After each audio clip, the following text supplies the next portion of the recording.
bueno, te la dice la misma forma que tiene, forma de herradura, los nervios y vasos, en este caso que presenta, que era lo que hablaba yo al inicio, que esto tenemos que tenerlo en cuenta en el momento que nosotros vamos a hacer, por ejemplo, un tratamiento operatorio. Pero incluso le digo más, imagínense que llega el paciente y el paciente llega sin pieza.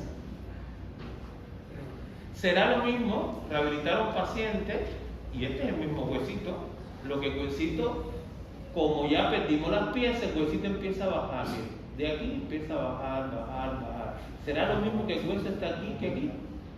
¿No? Entonces yo tengo que tener en cuenta las estructuras anatómicas que están ahí, incluso aquí a nivel de la mandíbula, en su zona interna, existe una línea que ya el grupo se hablará, porque tenemos que hablar, es como que empezar a ver todas las estructuras, la línea oblicuo interna, ¿ok?, que se observa y que se palpa en esta rama, y que es bien importante conocerla, porque si aquí vamos a colocar una rehabilitación, son estructuras que posiblemente tengamos que aliviar. Cuando decimos aliviar, es que son estructuras que si no se alivian le van a hacer molestas al paciente. Y eso, cuando nosotros, ya ustedes estarán en prótesis removible, conocerán entonces cuáles son las zonas de soporte, que sería todo el reborde, y cuáles son las zonas de alivio, pero en función de un paciente que no tenga pieza. Pero esto yo tengo que conocer el hueso mandibular, tanto cómo se comporta en un paciente que tiene pieza y cómo se va a comportar en un paciente que no tiene pieza. Y no será lo mismo cuando tú conservas las piezas o cuando tienes una pérdida de pieza, pero muy reciente. Es decir, imagínate que aquí perdemos las piezas y el hueso está activo. En la medida que se pierden las piezas, es decir, se perdió y pasa el tiempo, generalmente, ¿qué tiende a hacer el hueso? Disminuir en altura y disminuir en grosor. Imagínense que aquí esa altura y ese grosor sigue disminuyendo y casi llega aquí, a esta zona. Y aquí la prótesis total tiene que abarcar esta zona. Es decir, sobre la salida del agujero mentoniano. Y la prótesis tiene que, con sus flancos, tapar y casi taponear el agujero mentoniano. Entonces ya sabemos, conociendo la estructura y la anatomía mandibular, que ese paciente va a tener problemas. Y ya tenemos que a veces hasta advertirle al paciente, usted tiene un reborde, y él va a decir, ¿qué es esto? No, usted tiene un reborde, porque también tenemos que darle cultura al paciente. Él tiene un reborde muy reabsorbido, muy pobre, muy bajito, es decir, con palabras que el paciente comprenda. Incluso aquí en esta zona tenemos que hacerle presión con la yema del dedo. Usted toque aquí. Y ahí, en esa zona del agujero mentoniano que él no conoce, pero nosotros sí, porque conocemos la mandíbula, él puede sentir hasta un calambre. Es como un adormecimiento. Imagínate que tú te aprietas y si todos nos apretamos aquí, podemos sentir hasta un ligero adormecimiento. Imagínense que el paciente no tenga pieza, que el reborde vaya bajando y yo tenga que hacer una prótesis donde tenga que cubrir el agujero mentoniano. ¿Resistirá el paciente? No, pues entonces nosotros ya desde ahorita tenemos que saber esta estructura mandibular, qué ha pasado con ese hueso mandibular, qué va a seguir pasando, porque no es que la reabsorción no, lo que mantiene la altura y el grosor del hueso mandibular y del hueso maxilar, ¿quién es? La pieza. Por lo tanto, ya con esto estoy diciendo que todo tratamiento que hagamos en función de la prevención sería en función de ¿qué? De la conservación. Es por eso que cuando hablamos de prevención de salud y prevención de odontología, es en todo. La prevención no solo es aplicar flúor, aplicar un sellante, no, prevención es desde que hacemos y estamos mirando todos los elementos anatómicos y morfológicos de una estructura en la cual, en este caso, que es la mandíbula, nos vamos a sentar. Porque existen una serie de estructuras que ya aprenderán que tenemos que aliviar. Porque están ahí. Imagínense que la prótesis cae en la zona del agujero mentoniano.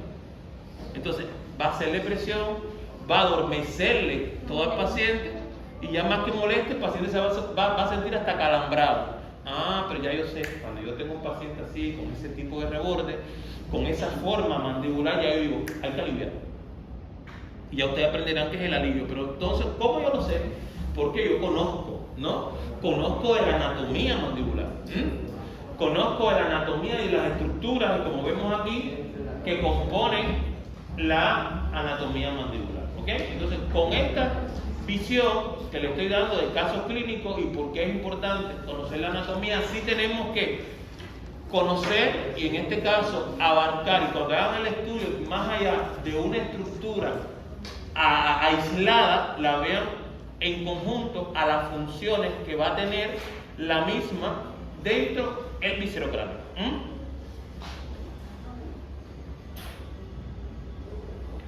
Bueno, aquí el hueso Böhmer es otro de los huesos que tenemos que estudiar. Igualmente, es decir, las características del mismo, con quién se relaciona, con quién articula, dónde está, ¿cómo se llama eso? Ubicado. Sí, por favor. Y aquí algunas imágenes un poco para ustedes ya ir identificando. ¿Quién sería este? Este hueso que está aquí, ¿quién sería? Este es maxilar. Muy bien. ¿Este quién sería?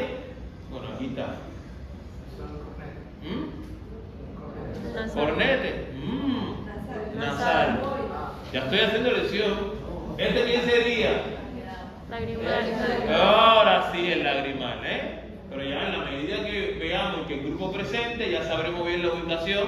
En el momento que muestre nuevamente, estoy seguro que la respuesta va a ser diferente. ¿Y este quién es? El último que hablé, el Böhmer. El Böhmer. Entonces, con estos ejemplos un poco ya resumo los huesos.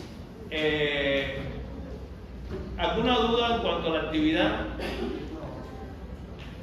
En esta presentación que yo les voy a dejar, casi les he extraído, incluso no me voy a demorar en ello, esto es un video, no sé si abra por la conexión, pero que explique un poquitico más de, en este caso, del hueso maxilar a profundidad.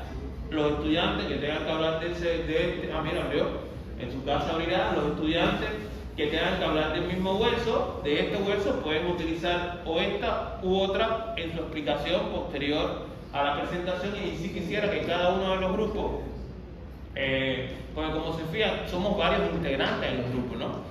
Y a veces decimos, ¿pero qué voy a hablar? De todo tenemos que hablar, todos tenemos que hablar. Entonces yo pienso que con una presentación, de alguna manera, se puede ayudar y posteriormente comentar o ustedes ser los parlantes en el momento de la presentación. No lo voy a poner, pero el grupo que le corresponda le podrá utilizar. También aquí del maxilar, y así quiero. También está explicado en esta misma diapositiva al final. De momento voy por las 71 y son 130. No se asusten. Pero simplemente hay veces que se repite. Entonces yo los pongo así. En vez de mandarles a que hagan un resumen, ya yo se los hice. ¿Ok? Es decir, tanto el maxilar, sus dos caras, y así voy explicando, la cara lateral, voy explicando, y aunque parezca mucho, bueno, los elementos que tiene el hueso maxilar, ¿ok? Con todo, por supuesto, con los elementos que integran las piezas dentales, y así voy con todas las estructuras, en este caso no solo el hueso maxilar con las caras, sino también con la parte palatina, con su cara medial, y así voy con los bordes, etc. El lagrimal, aquí también está, mírenlo ahí, con todas sus partes. Es como si extrajera la pieza, como si la pieza está extraída de manera independiente, pero tengo que saber con qué se relaciona su parte anterior, su parte superior, ¿ok? Pero ahí está la pieza con todas las características de la misma, una vista inicial, ¿ok? El lagrimal, así mismo está todo, ¿ves? El palatino, mírenlo, acá otra vista, las dos caras, los bordes, y así. Y ahí les estoy presentando el cornete nasal, la cara medial, la cara lateral, el hueso nasal, así, de manera aislada, pero con sus caras. El Böhmer, que nuevamente lo digo, pero aquí está también con sus dos caras. Sigo, así les he puesto todos, ¿no? Es decir, la mandíbula que estaba hablando, todas las estructuras, miren acá, incluso le pongo que se inserta, que músculo, que cuando hablemos de músculo verán los músculos que se insertan, es decir, el origen y su inserción de los músculos y la función que tienen en relación a esa inserción que realizan a nivel de la mandíbula, porque verán que hay músculos buenos que producen elevación, depresión de la mandíbula para producir los movimientos mandibulares. Incluso movemos la mandíbula hacia un lado, se produce una contracción isolateral de un músculo determinado de un lado y del otro contralateral, ¿ok? Entonces eso lo conoceremos. Pero la rama mandibular y la parte ósea es para la inserción de los músculos, ¿ok? Sigo, mandíbula, sigo. Las cavidades, también tenemos que conocer de alguna manera cuáles son las cavidades que presenta la cara. Entonces está la cavidad bucal, la cavidad nasal, la órbita y bueno, la parte infratemporal. Aquí les explico también un poquito más. Y la parte de articulación temporomandibular. Está un poquito más intenso porque tiene las imágenes para que puedan ver una y otra imagen de la cara. Entonces, hasta aquí. Yo le voy a mandar 2 presentaciones, no se asusten, esta presentación y hay otra que me había dejado la doctora Andrea,